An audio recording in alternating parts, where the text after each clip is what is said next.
Hello everyone, welcome back to the 10th class Naveen Sir Physics. Now I am going to start the new topic is numericals problems based on Ohm's law, resistance of series and parallel combination. This topic is discussed about in previous lecture number 4 and 6 and resistance of series and parallel combination. We know that resistance is connected in the series, the current will be same and potential difference is the different, and resistance is connected to the parallel combination, the current is different but potential difference is the same. Or based on the formula base V is equal to IR RS resistance of the series R1 plus R2 plus R3, और third जो formula है वो 1/RP resistance is connected to the parallel 1/R1 plus 1/R2 plus 1/R3.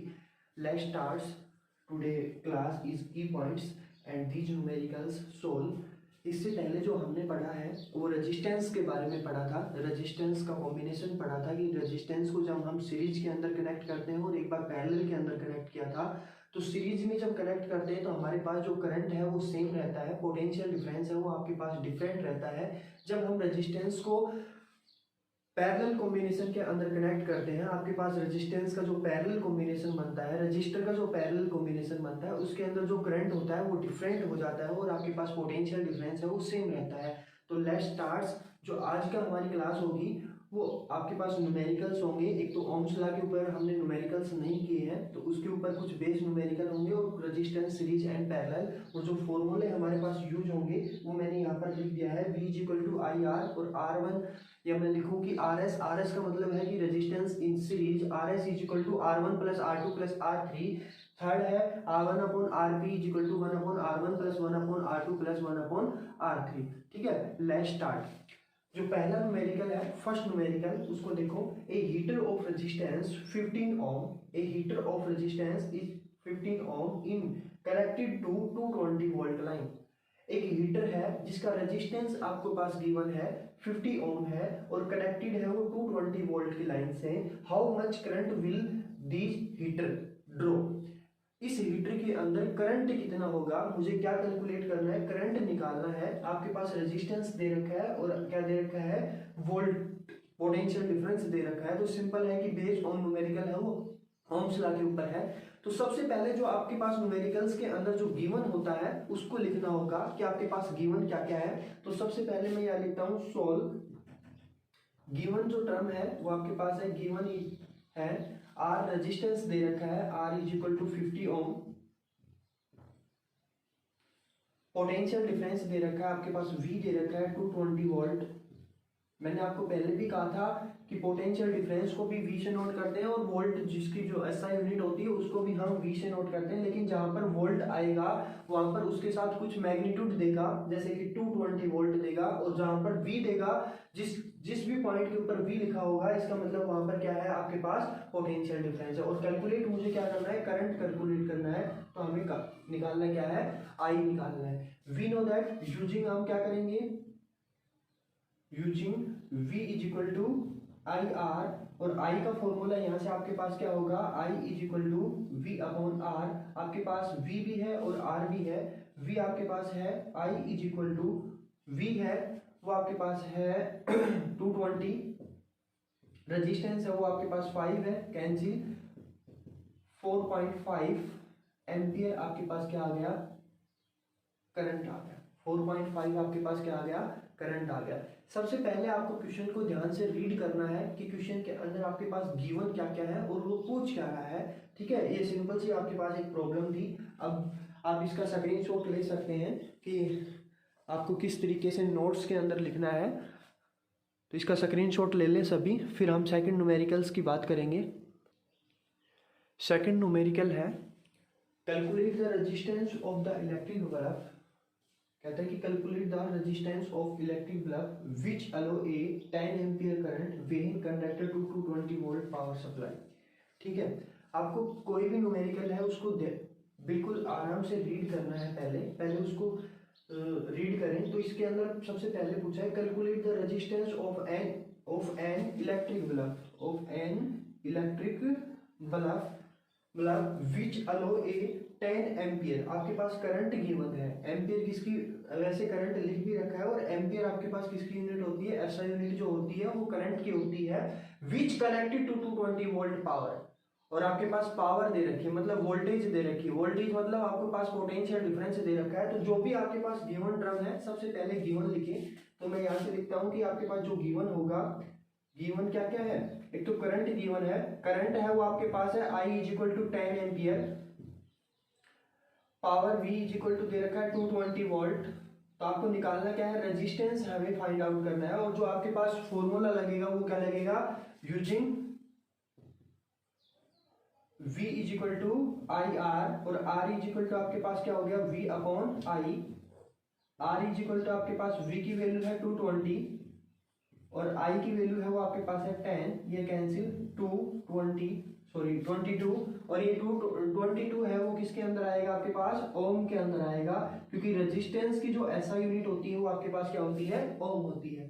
फिर से मैं इसको बता रहा हूँ, सबसे पहले आपको न्यूमेरिकल्स को बिल्कुल केयरफुली रीड करना है। तो calculate the resistance of an electric bulb which allow a 10 ampere current when connected to 220 volt power. आपके पास कोई भी एक अलॉय है जिसके अंदर करंट कितना है, 10 एम्पियर है, और वो कनेक्टेड किससे है, 220 वोल्ट की पावर से है। मुझे निकालना क्या है, रेजिस्टेंस मुझे निकालना है। तो सबसे पहले हमारे पास जो गिवन टर्म होती है, जो क्वेश्चन के अंदर हमें गिवन होता है, उस गिवन को लिखते हैं। यहाँ पर आपके पास जो गिवन है वो क्या है, I is equal to 10 ampere, ठीक है। पोटेंशियल डिफरेंस दे रखा है, potential difference V is equal to 220 volt. निकालना क्या है, कैलकुलेट क्या करना था, रेजिस्टेंस। यूजिंग क्या किया हमने, V is equal to I R, और R इज इक्वल टू आपके पास क्या हो गया, V upon I. R is equal to आपके पास क्या हो गया, V अपॉन आई।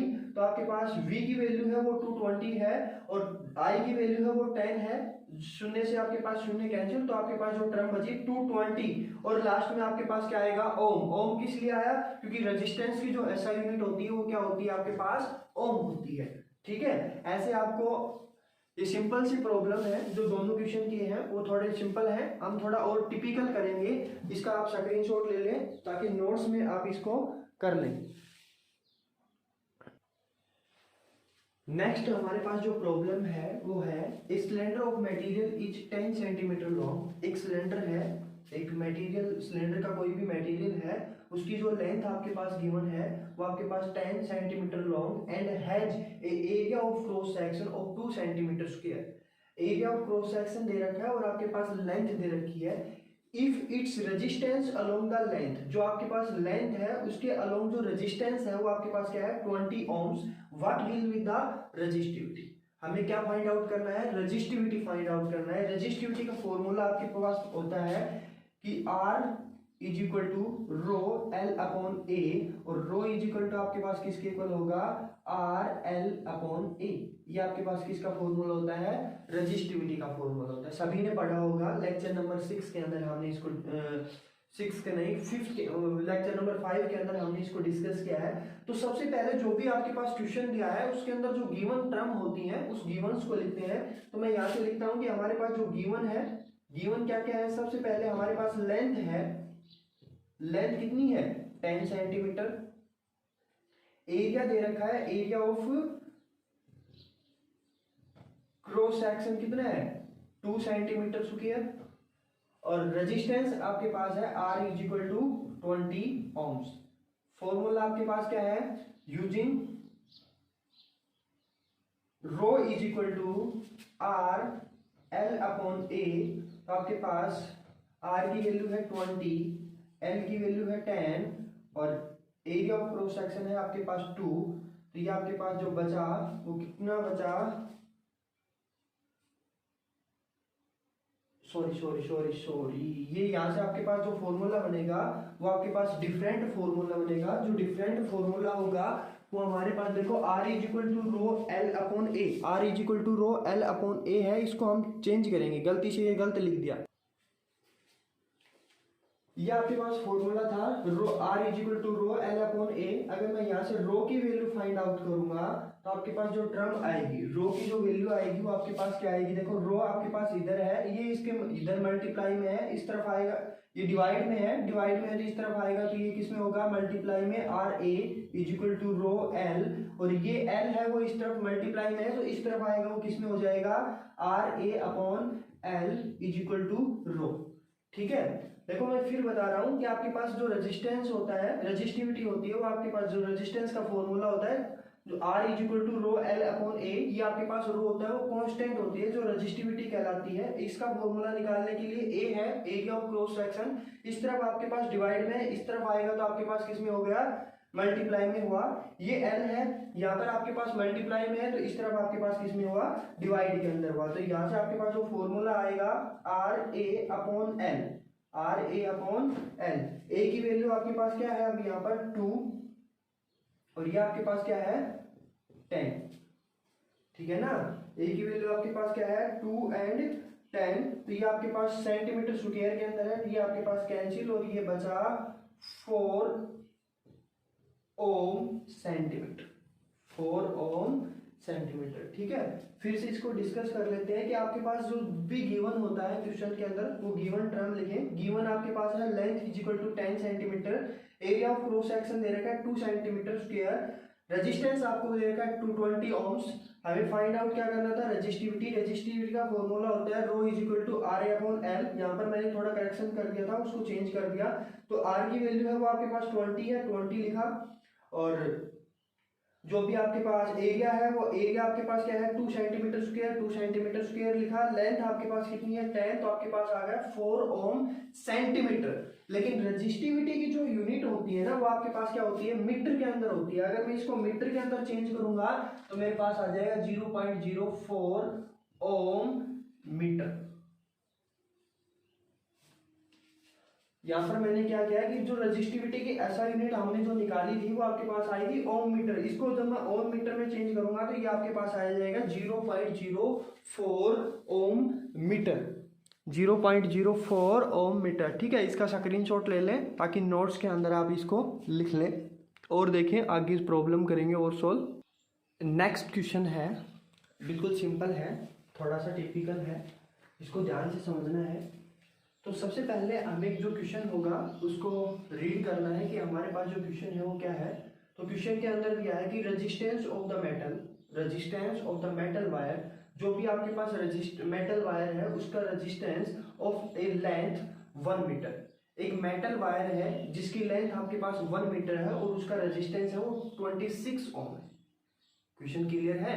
आपके पास कोई भी एक मेटल वायर है, ये आपके पास मेटल वायर है, इसकी जो लेंथ है वो 1 मीटर है और इसका रेजिस्टेंस हमें दे दिया कितना 26 ओम एट 20 डिग्री सेल्सियस। टेम्परेचर भी हमें दे दिया कितना है इसका टेम्परेचर 20 डिग्री सेल्सियस के ऊपर आपके पास जो रेजिस्टेंस है वो 26 ओम है और इसकी लेंथ हमें पता है कि 1 मीटर है। If the diameter of the wire 0.3 millimetre, और इसका जो डायमीटर होगा, जो इसका रेडियस होगा वो आपके पास कितना है 0.3 millimetre. What will the resistivity of the metal at that temperature. इस टेम्परेचर के ऊपर हमारे पास रेजिस्टिविटी क्या होगी। क्वेश्चन समझ में आया।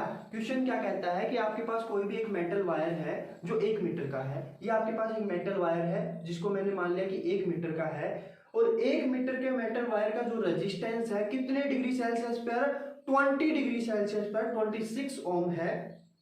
ठीक है, यहां तक ये गिवन है। इसके बाद जो भी वायर है इसका जो रेजिस्टेंस, जो रेडियस होगा, रेडियस या डायमीटर होगा, वो आपके पास दे दिया 0.3 मिलीमीटर है। तो आपके पास इसी टेम्परेचर के ऊपर रेजिस्टिविटी क्या होगी। रेजिस्टिविटी का फॉर्मूला अभी हमने देखा था कि रेजिस्टिविटी क्या होगी। तो लेट्स स्टार्ट। आपके पास जो भी क्वेश्चन के अंदर जो गिवन है वो गिवन करें। तो ये आपके पास गिवन टर्म क्या क्या है। सबसे पहले मैं लिखता हूं लेंथ। लेंथ आपके पास है 1 मीटर। दूसरा है आपके पास रेजिस्टेंस, और रेजिस्टेंस है आपके पास 26 ओम। ठीक है, इस पे पाई की तरह है। इसके बाद आपके पास डायमीटर दे रखा है। डायमीटर है आपके पास 0.3 मिलीमीटर। मिली को जब मीटर, मिली की वैल्यू मैंने आपको बताई थी, मिली की वैल्यू होती है 10⁻³ जब इसको आप चेंज करोगे तो 0. यहीं पर चेंज करते हैं 0.3 इंटू 10⁻³ मीटर, और इस पॉइंट को हटाऊंगा तो आपके पास आ गया 3 इंटू 10⁻⁴ मीटर। ठीक है। मिलीमीटर को सबसे पहले किसमें चेंज करोगे, मीटर के अंदर, क्योंकि हमें पता है कि सभी की एसआई यूनिट होनी चाहिए। जो यहाँ पर मिलीमीटर है वो एसआई यूनिट नहीं है। मिली की वैल्यू भी मैंने आपको बताई थी कि मिली की जो वैल्यू होती है 10⁻³ होती है, 10⁻³ होती है, और माइक्रो की वैल्यू होती है 10⁻�6। पेंटा की भी बताई थी और नैनो और पेंटा की भी बताई थी, ठीक है। अच्छा, अब मुझे रजिस्टिविटी निकालनी है। रजिस्टिविटी का फॉर्मूला आपके पास होगा R is equal to rho L upon E। R is equal to rho L upon E। ये सेम करना है कि ये इस तरफ जाएगा तो RA अपॉन L, और ये आपके पास क्या हो गया, रो। यहां तक किसी को कोई दिक्कत हो तो इस वीडियो को बैक करके देखें, क्योंकि ऑनलाइन क्लास तो है नहीं कि आप पूछोगे, तो इसको बैक करके देख लें, ठीक है। यहाँ पर वैल्यू पुट करो। वैल्यू पुट करोगे तो आपके पास R लिख दिया। एरिया, किसी भी चीज का एरिया जो आपके पास वायर होगा उसका जो एरिया होगा वो क्या होगा, πr²। तो यहाँ पर मैं लिख देता हूं πr² अपॉन L लेंथ और is equal to rho. R² का मतलब क्या है, रेजिस्टेंस, और रेजिस्टेंस मुझे सॉरी रेडियस, और रेडियस मुझे क्या दे रखा है, डायमीटर दे रखा है। तो यहां से मैं लिख सकता हूं कि R πd² upon L is equal to rho. R πd² upon L is equal to क्या हो गया आपके पास, रो। आप सभी को पाई की वैल्यू पता है। पाई की वैल्यू कितनी होती है, 3.14। पाई की जो वैल्यू होती है वो कितनी होती है, 3.14 या 22/7, ठीक है। आगे देखो, आपके पास जो फॉर्मूला आया वो आया rho is equal to R πd² upon L। Rho is equal to R πd² upon L। जो डायमीटर होता है वो आपके पास होता है D is equal to R/2। D is equal to R/2 होता है, लेकिन डायमीटर का जब आप स्क्वायर करोगे, यहाँ पर आपके पास D² है तो ये आपके पास 2 है, ये क्या हो जाएगा, 4 हो जाएगा। तो यहाँ पर आपके पास जो आएगा R πd² upon 4L is equal to rho, ठीक है। फिर रिपीट करता हूं कि resistance of the metal wire of question आपको पढ़ना है। जो भी क्वेश्चन के अंदर आपके पास गिवन होगा वो गिवन टर्म लिखो। सबसे पहले आपके पास जो गिवन है वो लेंथ है। लेंथ में क्या कहता है कि आपके पास 1 मीटर की लेंथ है और उसका जो रेजिस्टेंस है वो 26 ओम है। कितने डिग्री टेम्परेचर के ऊपर, 20 डिग्री टेम्परेचर के ऊपर। इसके बाद उसका डायमीटर हमें गिवन था 0.3 मिलीमीटर के अंदर आपके पास डायमीटर गिवन है। तो ये आपके पास जो डायमीटर होगा उसको मैंने मिलीमीटर से किसके अंदर चेंज कर दिया, 3 × 10⁴ मीटर के अंदर चेंज किया। जैसे ही इसको 3 × 10⁴ मीटर के अंदर चेंज करते हैं तो रेजिस्टिविटी का जो फॉर्मूला होता है वो आपके पास पता है कि रेजिस्टिविटी इज इक्वल टू होती है R is equal to rho upon L upon A। Rho की जो वैल्यू होगी वो आपके पास हो गई RA अपॉन L और जो डायमीटर है उसकी जगह हमने लिखा R/2। R/2 करोगे तो आपके पास जब स्क्वायर होगा तो यहाँ आपके पास जो लास्ट रिजल्ट आएगा R πd² अपॉन 4L और इज इक्वल टू आपके पास किसके इक्वल आ गया, रो के इक्वल आ गया, ठीक है। इसके बाद हम इसकी वैल्यू पुट करते हैं। रेजिस्टेंस की जो वैल्यू हमारे पास है, रेजिस्टेंस है वो 26 ओम है। 26 इंटू पाई की वैल्यू मुझे पता है कि 3.14 होगी। D² आपके पास क्या है, 3 × 10⁴ है, तो इसको मैं लिख सकता हूं कि 9 × 10⁸ अपॉन आपके पास 4 और L आपके पास क्या है, 1 है, ठीक है। तो आपके पास आ गया 26 × 314 × 9 × 10⁸ अपॉन 4। जब हम इसको कैलकुलेट करते हैं तो आपके पास जो टर्म आएगी वो आएगी 183 शायद 183.69 × 10⁸ और रेजिस्टिविटी की यूनिट क्या होती है, ओम मीटर, ठीक है। ये आपके पास न्यूमेरिकल्स था। जितनी ज्यादा आप न्यूमेरिकल्स की प्रैक्टिस करोगे उतना ही आपको अच्छे से न्यूमेरिकल्स आएंगे। सबसे पहले जो भी आपको क्वेश्चन गिवन होता है उसको ध्यान से रीड करना है और फिर जो भी टर्म आपके पास गिवन है उस गिवन टर्म को लिखें, उसमें देखें कि उसमें पूछ क्या रखा है, उसमें कैलकुलेट क्या करना है, उस फॉर्मूले को अप्लाई करें, ठीक है। आगे देखो, अगला जो न्यूमेरिकल है वो resistance in series and parallel combination के लिए है। तो सबसे पहले आपको रेजिस्टेंस सीरीज और जो पैरेलल कॉम्बिनेशन है उसके फॉर्मूला आपको याद रहे। जो फॉर्मूला होता है वो आपके पास रेजिस्टेंस इन सीरीज के लिए जो फॉर्मूला होता है वो आपके पास होता है R1 plus R2 plus R3, या आपके पास और भी जो रेजिस्टेंस दे रखे हैं तो उसके साथ कनेक्ट हो जाते हैं। ऐसे ही आपके पास पैरेलल जो कॉम्बिनेशन होता है उसके लिए होता है 1/Rp is equal to 1/R1 plus 1/R2 plus 1/R3 plus 1/R4, अगर आपके पास n नंबर ऑफ या और भी आपके पास रेजिस्टेंस है तो। ठीक है, तो हमारे पास जो न्यूमेरिकल है वो फर्स्ट न्यूमेरिकल है 4 resistor of the resistance, resistor of the resistance, या मैं कहूँ 4 resistor of 2 ohm each are joint end to and.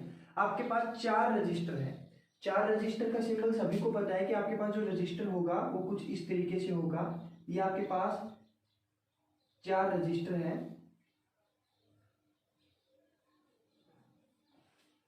ठीक है, और ज्वाइंट एंड टू एंड, ये आपके पास इसका ए एंड है, इसका बी एंड है, इसके बी एंड से कौन सा कनेक्ट है, इसका ए एंड, इसका बी।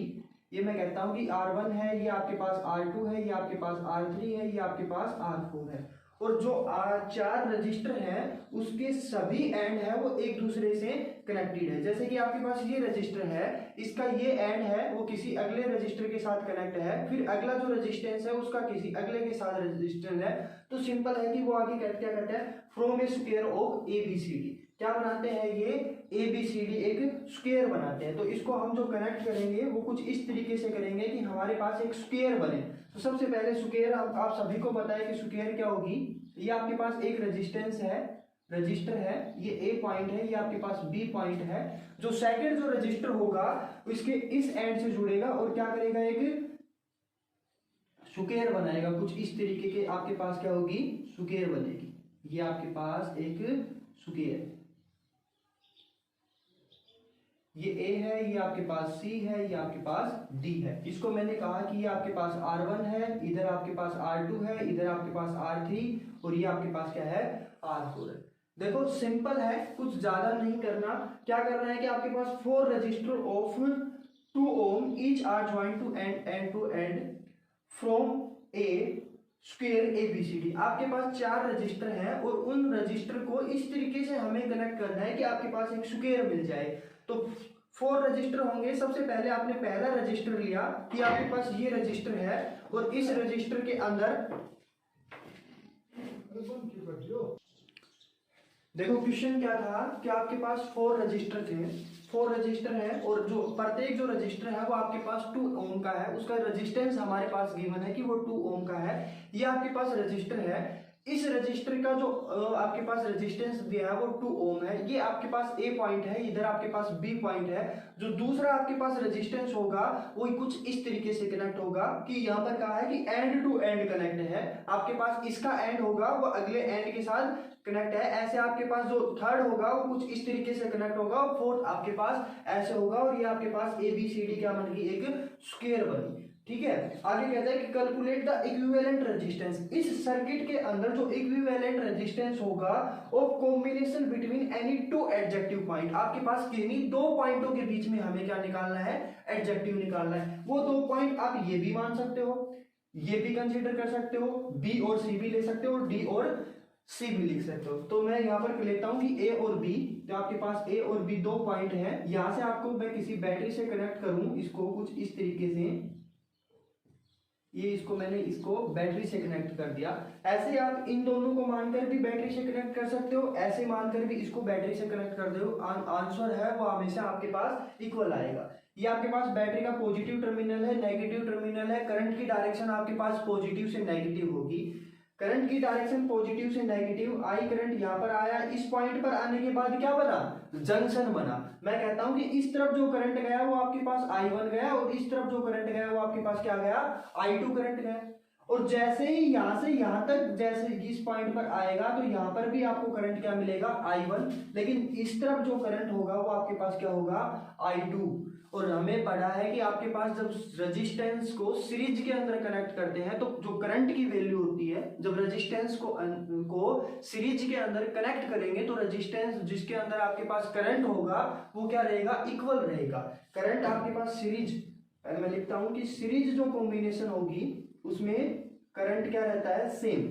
करंट हमारे पास क्या रहेगा, सेम। और जो पैरेलल कॉम्बिनेशन होगा उसके अंदर जो करंट रहता है वो क्या होगा, डिफरेंट होगा।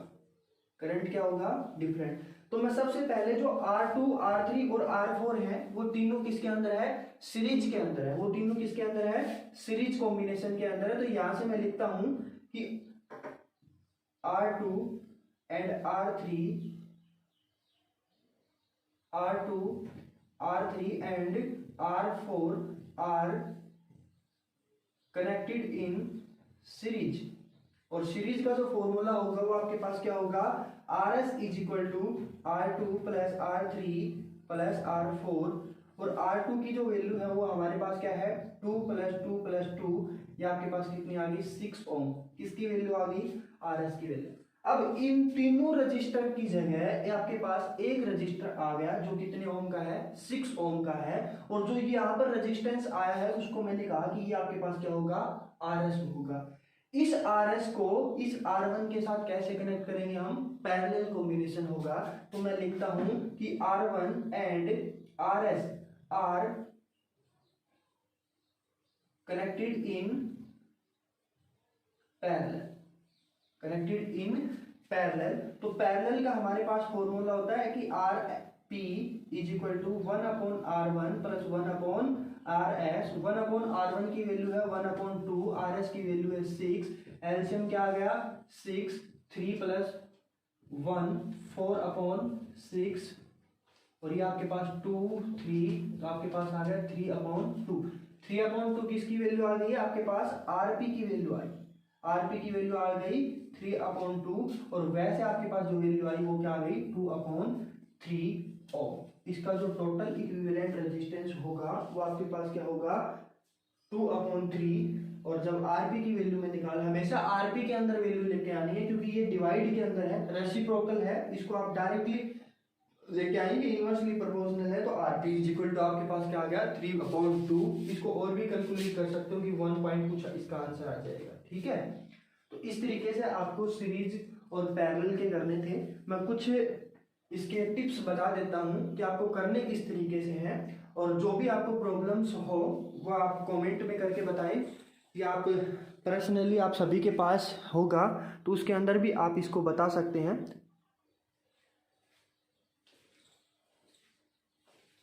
अगर आपके पेपर में बोर्ड एग्जाम में सीबीएसई बोर्ड हो या हरियाणा बोर्ड हो, उसके अंदर आपके पास रेजिस्टेंस का कोई भी न्यूमेरिकल आता है, सबसे पहले आप सर्किट होगा या आपके पास सिंपल कोई भी न्यूमेरिकल है तो उसको क्या देखोगे, आपके पास रजिस्टर है कुछ इस तरीके से, ये आपके पास रजिस्टर है, यहाँ पर आपके पास दूसरा रजिस्टर है, मैंने यहाँ से आपके पास थर्ड रजिस्टर लगा दिया कुछ इस पॉइंट ऐसे, ये एक सर्किट बना दिया। सिंपल एग्जाम्पल है, ये पॉइंट आपके पास ए है और ये पॉइंट आपके पास क्या है, बी। अगर मैं इन दोनों को किसी बैटरी से कनेक्ट कर दूं कुछ इस तरीके से, ये आपके पास बैटरी है, बैटरी का पॉजिटिव टर्मिनल नेगेटिव टर्मिनल, और बैटरी की जो करंट की डायरेक्शन होगी वो आपके पास पॉजिटिव से नेगेटिव। इसको मैं मान लेता हूं कि R1 है, ये आपके पास R2 है, ये आपके पास R3 है। अगर क्वेश्चन के अंदर गिवन है कि ये R1 और R2 और ये R3 है तो आप वैसे रखोगे। अगर आपके पास क्वेश्चन में ऐसे नहीं दे रखा कि ये R1 R2 R3, तो आप इसको कैसे भी सीक्वेंस दे सकते हो, अपने हिसाब से दे सकते हो।